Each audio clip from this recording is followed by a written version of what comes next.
আজকে ডিবেটের দ্বিতীয় ভাগে যাওয়ার আগে এবং আমার প্রত্যেকের বাকি ডিবেট যারা করছে তাদের কাছে যাওয়ার আগে আমি ফিরহাদ হাকিমের সঙ্গে আমাদের প্রতিনিধির একটা সিকোয়েন্স দেখাবো। পৌলমী প্রশ্ন করেছিল ফিরহাদ হাকিমকে, তার উত্তরে ফিরহাদ হাকিম কি বলেছেন শোনাবো।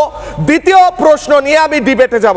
দেখুন ফিরহাদ হাকিম রাজ্যের মন্ত্রী, শহরের মেয়র কি বলছেন, ফিরহাদ হাকিমের অদ্ভুত বাণী শুনুন। এখনো পর্যন্ত 11 জনের খোঁজ পাওয়া যায়। হ্যাঁ, এগুলোকে এনকোয়ারি করতে হবে। তারপর এখানে যা অবস্থা আছে এগুলোকে পাঠানো হচ্ছে ফরেন্সিকে।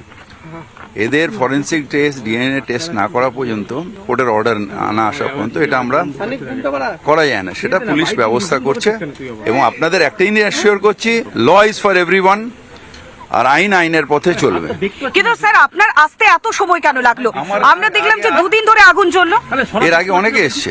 এটা আমার পুরো মিনিস্ট্রিতে প্রথম দিন অরূপ বিশ্বাস এসছে, তারপর সুজিত বোস। আপনি তো মেয়র। এটা মেয়র এলাকা না, আপনাদের এইটাই সমস্যা। আর প্লাসে যে জানেনই না যে কোনটা এলাকা কার। এখানে আপনি তো পুরো এবং নগর উন্নয়ন মন্ত্রী। এটা পুরো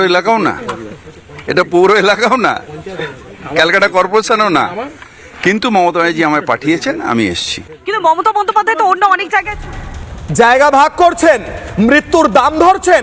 ফিরহাদ হাকিম মমতা বন্দ্যোপাধ্যায় কোথায়, উত্তর দিতে পারবেন? কিশলয় অগ্নিবাণের দ্বিতীয় প্রশ্ন, দ্বিতীয় অগ্নিবাণ, তারপরে সরাসরি যাব তৃণমূল সমর্থকের কাছে। দ্বিতীয় প্রশ্ন, দ্বিতীয় অগ্নিবাণ আপনাদের স্ক্রিনে। কিশলয় অগ্নিবাণের দ্বিতীয় প্রশ্ন করছি, ভাগের জায়গা, ভাগের জনতা, ভাগাভাগি শাসন করছেন মমতা।